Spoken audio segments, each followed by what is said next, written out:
أو كالذي مر على قرية وهي خاوية على عروشها অথবা নবী আপনি কি ওই ব্যক্তির ব্যাপারে চিন্তা করেন নাই যে ব্যক্তি এক এলাকার সামনে দিয়ে গেছে, যাওয়ার সময় দেখে এলাকার সবগুলা ঘর বাড়ি ছাদের উপর পড়া, এর মানে ঘর বাড়িগুলা সব ধ্বংস। قال أنى يحيي هذه الله بعد موتها, তখন তিনি বললেন আল্লাহ তাআলা কিভাবে তাদেরকে মৃত্যুর পর আবার পুনরায় জিন্দা করবেন। ফাআমাতাহুল্লাহু মিআতা আমিন, আল্লাহ তাআলা তাকে 100 বছরের জন্য মৃত্যু দিলেন।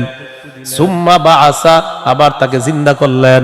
করার পর আল্লাহ বললেন ক্বালা কাম লাবিস্তা, কতদিন আপনি এইভাবে মৃত অবস্থায় কাটিয়েছেন? তিনি জবাব দিলেন লাবিস্তু ইয়াউমান আও বা'দা ইয়াউম, একদিন বা আধা দিন আমি মৃত অবস্থায় ছিলাম। কয়দিন? না আপনারা বলেন আসলে কয় বছর? আল্লাহ তাআলা বলেন ক্বালা বাল লাবিস্তা মিআতা আমিন ফানজুর ইলা তাআমিকা ওয়া শারাবিকা লাম ইয়াতাসান্না, আপনি 100 বছর মরা ছিলেন, খানার দিকে তাকান, পানির দিকে তাকান, লাম ইয়াতাসান্না, পচে নাই। সুবহানাল্লাহ। ওয়ানজুর ইলা হিমারিকা, গাদাটার দিকে তাকান, গাদার দিকে তাকাইছে, তাকায় দেখে পচে গলে মাটির সাথে মিশে গেছে। আল্লাহ তাআলা বলেন জানেননি কেন আপনাকে আমি মৃত্যু দিলাম, আবার 100 বছর পর আপনাকে আমি কেন জিন্দা করলাম?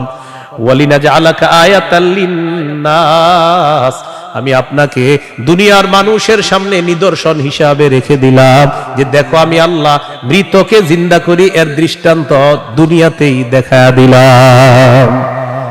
কয় বছর মৃত্যু রাখছি, এরপরে আল্লাহ আবার উঠেছে। এবার আল্লাহ বললেন অনজুর ইলাল ইযামি কাইফা নুনশিজুহা, ওই যে আপনার গাদার অস্থিগুলা মাটির সাথে মিশে গেছে, দেখেন কিভাবে আমি উত্থিত করি। সুম্মা নাকসুহা লাহমা, এরপর দেখেন কিভাবে গোস্তের পোশাক হাড্ডিগুলার উপর পরায়া দেই। আল্লাহ গোস্তের পোশাক পরায়া প্রাণ সঞ্চার করে গাদা আবার জিন্দা করে। আল্লাহু ওয়া রাসূলুহু আহাব্বা ইলাইহি মিম্মা সিওয়াহুমা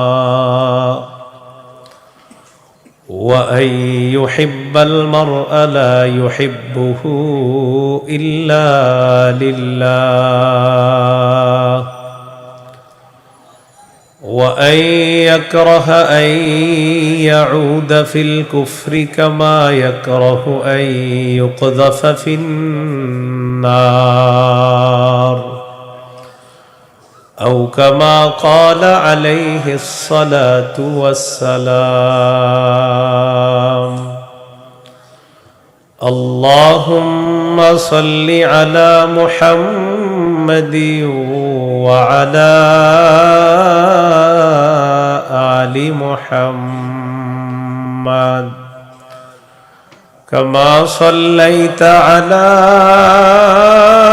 إبراهيم وعلى آل إبراهيم إنك حميد مجيد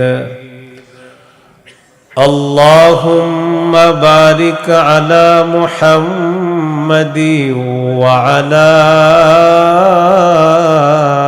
آل محمد كما باركت على إبراهيم وعلى آل إبراهيم إنك حميد مجيد اللهم إني أعوذ بك من شر لساني ومن شر سمعي ومن شر بصري ومن شر مني। ভাই বক্সের আওয়াজ কমান, ভাই বক্সের আওয়াজ কমান, বক্সের আওয়াজ কমান। জামিয়া মুহাম্মাদিয়া ইমদাদুল উলুম মাদ্রাসা গাজীপুর, রওজাতুস সালিহাত মহিলা মাদ্রাসা গাজীপুরের উদ্যোগে হাফেজ ছাত্রদের পাগড়ি প্রদান উপলক্ষে ষষ্ঠ বার্ষিক ইসলামী মহাসম্মেলনের গুরুত্বপূর্ণ আলোচনা পেশ করবেন আল্লামা মুফতি মিজানুর রহমান সাঈদ প্রতিষ্ঠাতা পরিচালক শায়েখ Zakaria Islamic research centre, Dhaka. প্রধান পৃষ্ঠপোষক অত্র জামিয়া। আল্লামা মুফতি আজিম উদ্দিন দামাত বরকাতুহুমুল আলিয়া, শাইখুল হাদিস, জামিয়া নূরিয়া, কামরাঙ্গীরচর, ঢাকা। গুরুত্বপূর্ণ আলোচনা করবেন মাওলানা হাফিজুর রহমান সিদ্দিক, কুয়াকাটা। মুহতামিম জামিয়া তালিমিয়া মাদ্রাসা, আদর্শনগর, ঢাকা। মুফতি আব্দুল হালিম মুফাসসিরে কোরআন, খুলনা। মুফতি উবাইদুল্লাহ বিন সাঈদ ইমাম ও খতিব, 22 মাইল কেন্দ্রীয় জামে মসজিদ, কোনাবাড়ি, গাজীপুর। উপস্থিত হযরত উলামায়ে কেরাম, মুসলমান ভাইয়েরা, আল্লাহ তাআলার দরবারে শুকরিয়া আদায় করছি। ভাই আওয়াজ বাড়ায়েন না, এক তো বক্সের আওয়াজ কমানোর পরে মাইক বাড়াইছেন, আবার বাড়ায়েন না, কমান, আওয়াজ কমান, পরে বাড়ায়েন, আমার সময় যত পারেন কমান, আরো কমায় দিবেন। হ্যাঁ, উপস্থিত হযরত, ঠিক আছে এবার, উপস্থিত হযরত উলামায়ে কেরাম, মুসলমান ভাইয়েরা, আল্লাহ তাআলার দরবারে শুকরিয়া আদায় করছি। আল্লাহ আমাদেরকে এই মাহফিলে উপস্থিত হওয়ার তৌফিক দান করেছেন, বলি আলহামদুলিল্লাহ। আমি আপনাদের সামনে সূরাতুল বাকারার 256 নম্বর আয়াতে কারিমা থেকে কয়েকটি আয়াত তেলাওয়াত করলাম।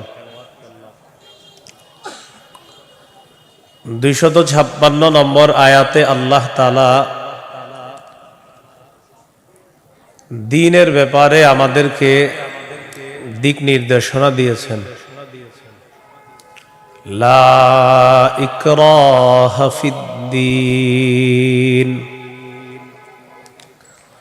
দ্বীন গ্রহণ করার ক্ষেত্রে জোর করা যাবে না। কাউকে দ্বীন গ্রহণ করার ক্ষেত্রে, ইসলাম গ্রহণ করার ক্ষেত্রে জোর করা যাবে না। তবে ইসলামের দাওয়াত দেওয়া যাবে, ইসলামের সৌন্দর্যতা তাদের সামনে পেশ করা যাবে। সূরা আলী ইমরানের 19 নম্বর আয়াতে আল্লাহ বলেন, ইন্নাদ-দীনা ইনদাল্লাহিল ইসলাম, নিশ্চয়ই দ্বীন আল্লাহর কাছে ইসলাম। এটা হলো আয়াতের অনুবাদ। নিশ্চয়ই দ্বীন আল্লাহর কাছে ইসলাম, মানে আল্লাহর কাছে একমাত্র দ্বীন হলো ইসলাম। সূরা আলী ইমরানের 85 নম্বর আয়াতে আল্লাহ বলেন, ওয়ামান ইয়াবতাগি গায়রাল ইসলামি দীনান ফালাই ইউকবালা মিন, যে ব্যক্তি ইসলাম ছাড়া অন্য কোনো দ্বীনকে গ্রহণ করে, অন্য কোনো কিছুকে দ্বীন হিসাবে গ্রহণ করে, ফালাই ইউকবালা মিন, এটা তার থেকে গ্রহণ করা হবে না। কেউ যদি ইসলাম ছাড়া অন্য কোনো কিছুকে দ্বীন হিসাবে গ্রহণ করে, এটা তার থেকে গ্রহণ করা হবে না, মানে ইসলাম ছাড়া অন্য কোনো দ্বীন গ্রহণযোগ্য না। এটা অন্যকে দাওয়াত দিয়ে বোঝানো যাবে। জাহিলি যুগের বন্ধা নারীরা, যাদের সন্তান হয় না,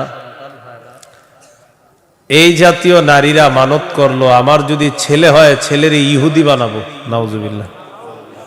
কি বানাবে?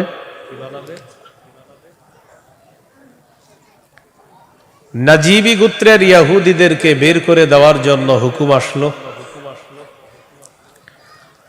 ইহুদিদের আত্মীয় স্বজন যারা আছে তারা চিন্তা করলো, আমাদের আত্মীয় স্বজন যারা, তাদেরকে মুসলমান বানায়া মদিনায় রেখে দিই।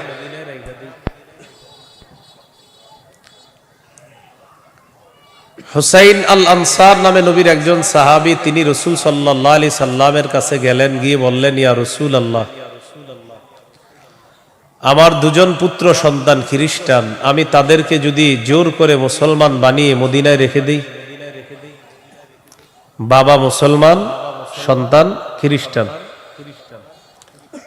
রাসূলুল্লাহ সাল্লাল্লাহু আলাইহি সাল্লামকে বললেন, আমি আমার দুই পুত্রকে যদি জোর করে মুসলমান বানিয়ে রেখে দেই, তখন আল্লাহ তাআলা সূরা বাকারার 256 নম্বর আয়াত নাজিল করলেন, লা ইকরাহা ফিদ্দীন। ইসলাম গ্রহণ করার ক্ষেত্রে জোর করা যাবে না। কদ তাবায়্যানার রুশদু মিনাল গাই। হেদায়েত স্পষ্ট হয়ে গিয়েছে গুমরাহি থেকে, পথভ্রষ্টতা থেকে। কোনটা হেদায়েত, কোনটা গুমরাহি, এটা মানুষের কাছে স্পষ্ট। এই কথা আল্লাহ কেন বললেন?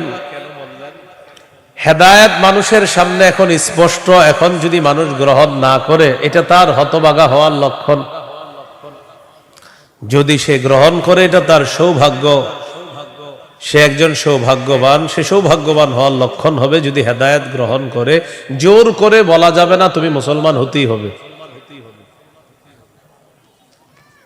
فَمَن يَكْفُرْ بِالطَّاغُوتِ وَيُؤْمِن بِاللَّهِ فَقَدِ اسْتَمْسَكَ بِالْعُرْوَةِ الْوُثْقَى لَا انفِصَامَ لَهَا।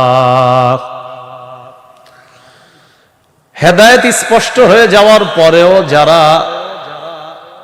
তাগুতকে অস্বীকার করবে, আল্লাহকে যারা বিশ্বাস করবে, হেদায়েত আর গুমরাহি দুইটা স্পষ্ট হয়ে যাওয়ার পর যারা তাগুতকে অস্বীকার করবে তথা পথভ্রষ্টতাকে বর্জন করবে, ওয়ায়ুমিন বিল্লাহ, আর যারা আল্লাহকে বিশ্বাস করবে, ফাকাদ ইসতামসাকা বিল উরওয়াতিল উসকা, সে এমন এক মজবুত হাতলকে আঁকড়ে ধরলো, লান ফিসামা লাহা, যেই মজবুত হাতল কখনো ছুটে যাওয়ার সম্ভাবনা নাই। এমন এক মজবুত হাতল, যেই মজবুত হাতল তাকে জান্নাতে পৌঁছায় দিবে। এটা হলো তাওহীদ। বলেন এটা কি? তাওহীদ। তাগুত দ্বারা উদ্দেশ্য হলো যত সীমা লঙ্ঘনকারী আছে সবাই। আল্লাহ তাআলা বলেন, ফামান ইয়াকফুর বিত-তাগুতি ওয়া ইউমিন বিল্লাহ, যারা তাগুতকে অস্বীকার করবে আর আল্লাহকে বিশ্বাস করবে, ফাকাদ ইসতামসাকা বিল উরওয়াতিল উসকা লা ইনফিসামা লাহা, তারা এমন এক মজবুত হাতল আঁকড়ে ধরলো যেটা ছুটে যাওয়ার সম্ভাবনা নাই, বিচ্ছিন্ন হওয়ার সম্ভাবনা নাই। এই মজবুত হাতলের নাম হলো তাওহীদ, আল্লাহর একত্ববাদ স্বীকার করা। তাওহীদের মৌলিক 4টি শর্ত। প্রিয় ভাইরা, কয় শর্ত? 1 নম্বর, আল্লাহ ছাড়া কোনো ইলাহ নাই, এই বিশ্বাস নিয়ে মৃত্যুবরণ করা। 2 নম্বর, আল্লাহ ছাড়া কোনো ইলাহ নাই এই কথা মুখে বলবো, পাশাপাশি এই কথায় সামান্যতম সন্দেহ করা যাবে না। 3 নম্বর, আল্লাহ ছাড়া কোনো ইলাহ নাই মুখে বলার পাশাপাশি অন্তরে বিশ্বাস করা। 4 নম্বর, সবচাইতে বেশি আল্লাহকে ভালোবাসা। এই হলো তাওহীদের 4 শর্ত। তাওহীদের কয় শর্ত? 1 নম্বর, আল্লাহ ছাড়া কোনো ইলাহ নাই এই বিশ্বাস নিয়ে মৃত্যুবরণ করা। 2 নম্বর, আল্লাহ ছাড়া কোনো ইলাহ নাই এই কথায় সন্দেহ করা যাবে না। 3 নম্বর, আল্লাহ ছাড়া কোনো ইলাহ নাই এটা মুখে বলা, অন্তরে বিশ্বাস করা। 4 নম্বর, আল্লাহকে সবচেয়ে বেশি ভালোবাসা। এই হলো তাওহীদের 4 শর্ত। বাইরের মাইকের আওয়াজ আবার বাড়াইছেন, ঠিক না? ওইটা কমান, এটাও কমান। আপনি পরে বাড়ান, আমার বয়ানটা একটু কমান না, সমস্যা কি? বুঝে না কিছু, মানে এটা আপনার জন্য ভালো। আরো বুঝে না, এর কথা হলো ফাটাইতে হবো, বুঝতে হবো আমার মাইক এরকম।